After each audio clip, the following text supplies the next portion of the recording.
All right, hello everyone, and welcome to our video for Saturday, October 18th, as we recap the games from Friday night. And I I don't have a whole lot to say about this. Athens 10-0 over Indiana. I don't have much to say about this. Game-winning goal was scored by Philip Virgili, 9:02 of the first period. That made it 1-0. That's the game-winning goal, and it was 2-0 after one. It was wrong page. After two, it was 5-0, and then the third period. We did have a hat trick by Eric Neely. So good start to his career, obviously. We also had 2 goals and 2 assists from Garrett Milan, so he's picked up where he left off last year. Complete domination. The shots on goal were backwards on the game report, and every shot on goal taken was by a goalie.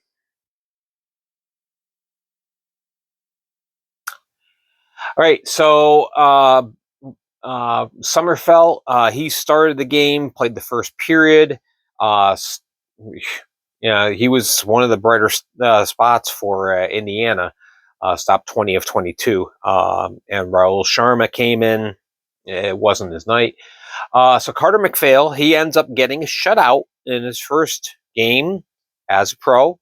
35 of 35. He comes in after playing D1 hockey, so he's already played at a good level. So Athens is 1-0. Indiana falls to 0-3, and we'll move on. All right, the other game that I did not watch, I checked in I think twice during the game, just to spot check.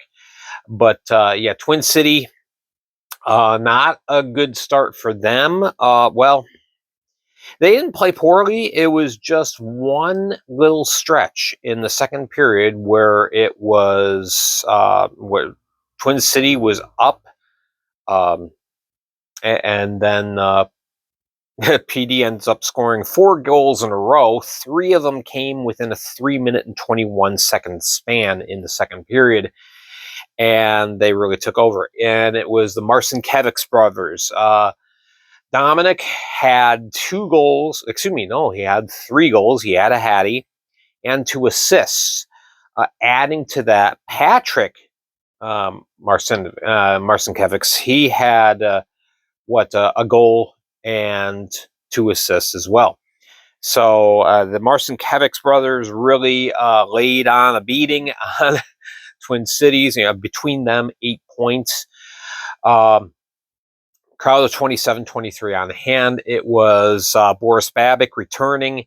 He had a rough night, 32 of 38. And it was Ricardo Gonzalez getting the win for the PeeDee Ice Cats, who, as we talked about in the preseason, they're going to score early and often. And 38 shots on goal, pretty good total. Twin City had 41, but Rodriguez made the saves he needed to make. And there we go.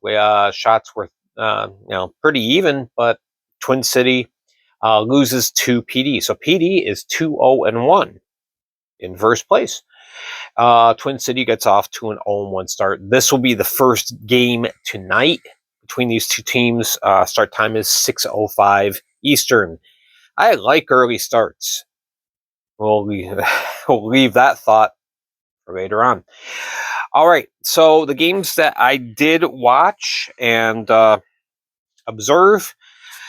Okay, we start off in Binghamton. The Binghamton Black Bears, they double up the Danbury hat tricks, and the hat tricks offensively, in the few times that they had puck possession in the offensive zone, they operated pretty well, which was good to see after only getting 1 goal between 2 games last weekend.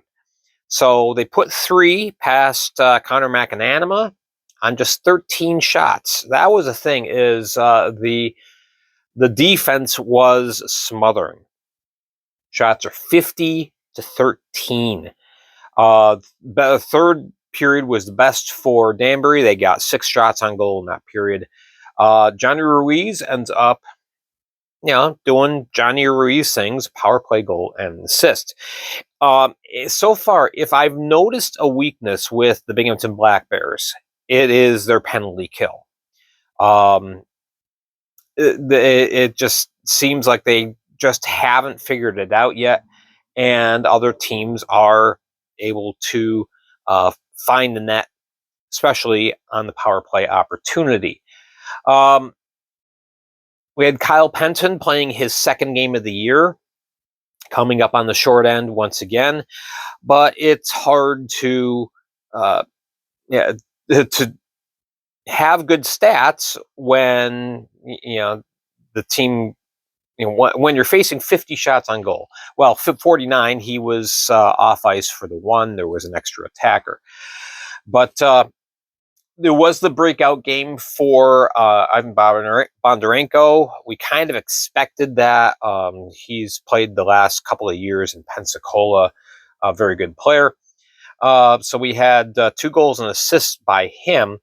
Josh LaBelle, he is the leading point scorer for the Hat-Tricks, had the lone goal last year and had 2 assists in last night's game. And then Jacob Shankar, he really made himself known yesterday.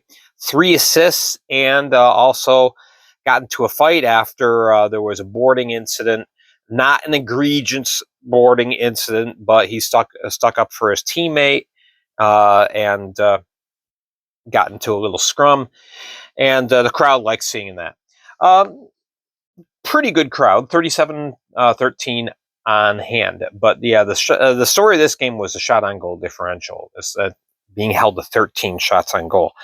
It was 2-1 after one period, 4-2 after the second, and then of course our final 6-3. So each frame had 2 goals by Binghamton, 1 goal by Danbury. These 2 teams will play again tonight in Danbury. I'm kind of shortening this up a little bit from what I usually do. But anyway, Bondarenko and Shankar 3 points apiece. And there we go. So tonight we'll see what happens. I do want to interject, and I posted this on Facebook before, but I want to reiterate it. Okay, I found out right before this game took place, because this was actually the first game of the night, that the penalty that the FPHL used to assess upon teams when they ended up with a player being suspended for multiple games and you'd lose a roster spot, that is no more. Since the league is striving to align with NHL rules more often, I think they finally recognize that when you force a team to skate with 16 players, it puts a lot of wear and tear on those 16 players. You're really hurting the team more than is necessary with the suspension. So you're already losing a player to suspension. So anyway, Danbury and all the teams skated with a full bench last night, dressed 18.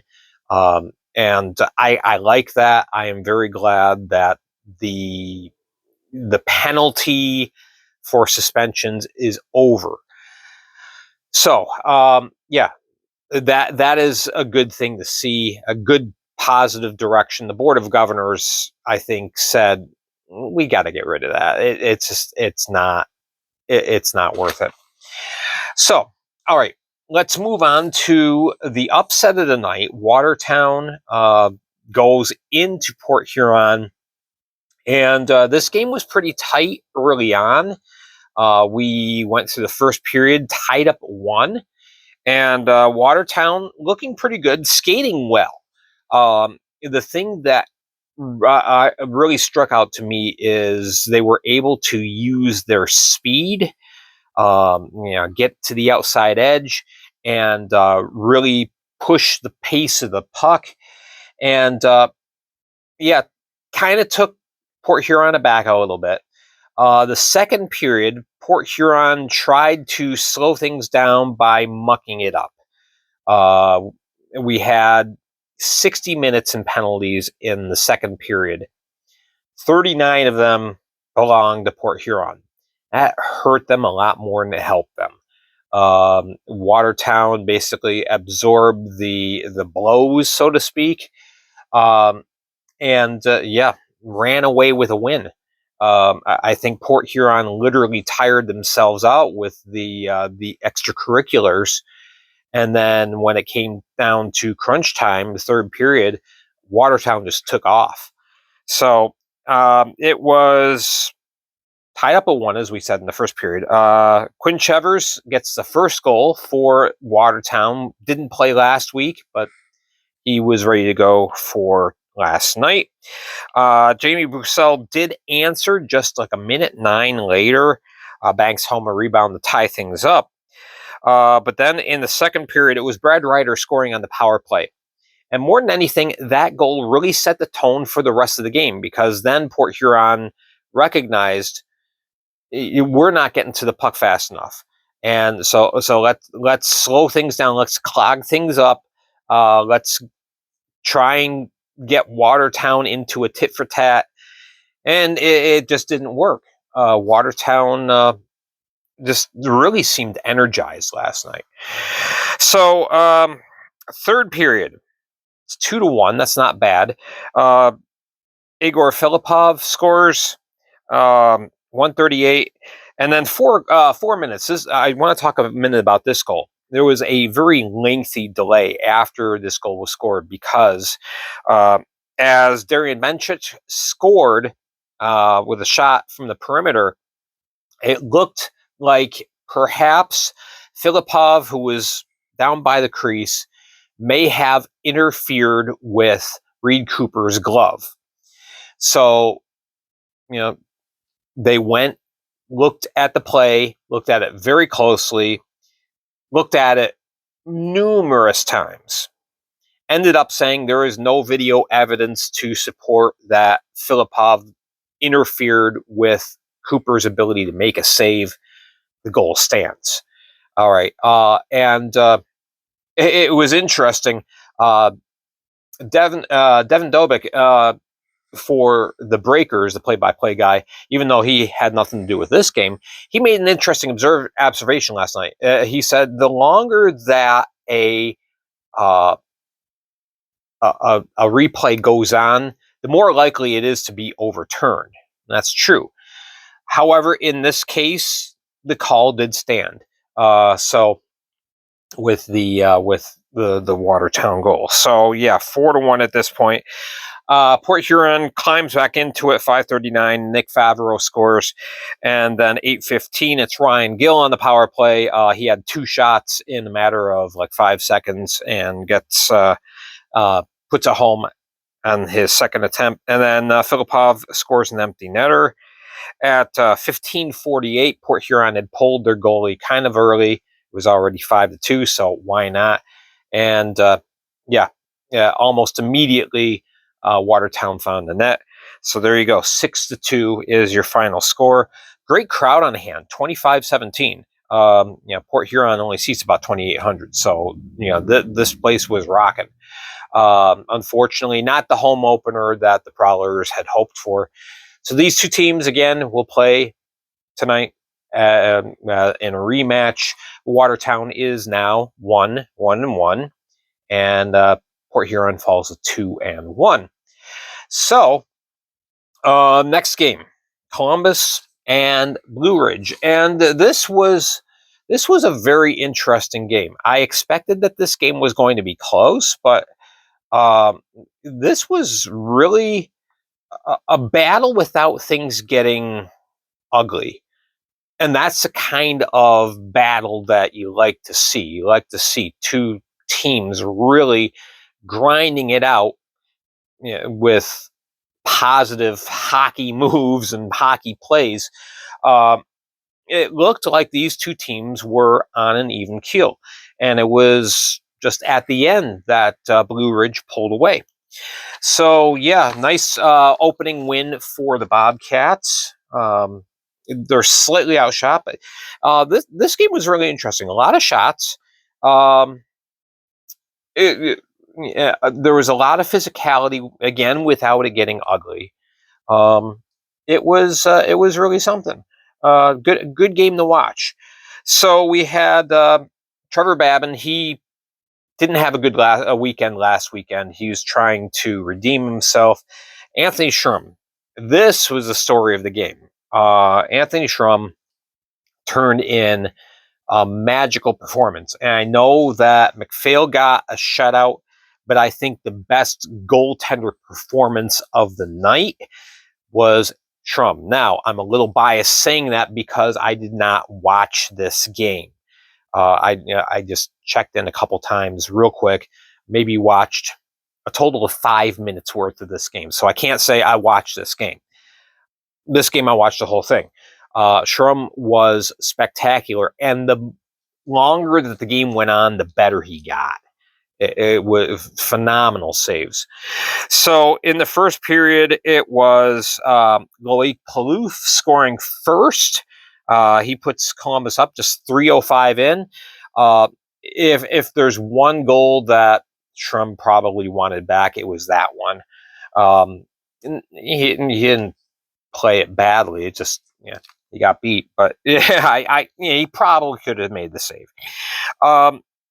Nick Stuckless ties things up.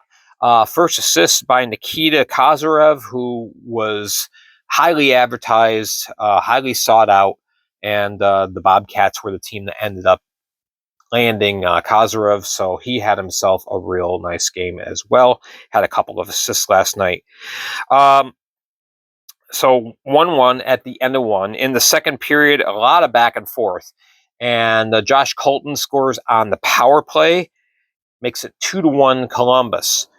Shots through two periods. Columbus really took off in the second period, 20 shots on goal. Shots through two were 29-26 in favor of Columbus.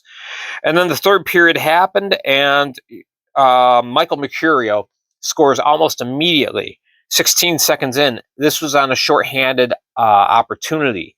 So I know that the Fed stats say even strength. It wasn't.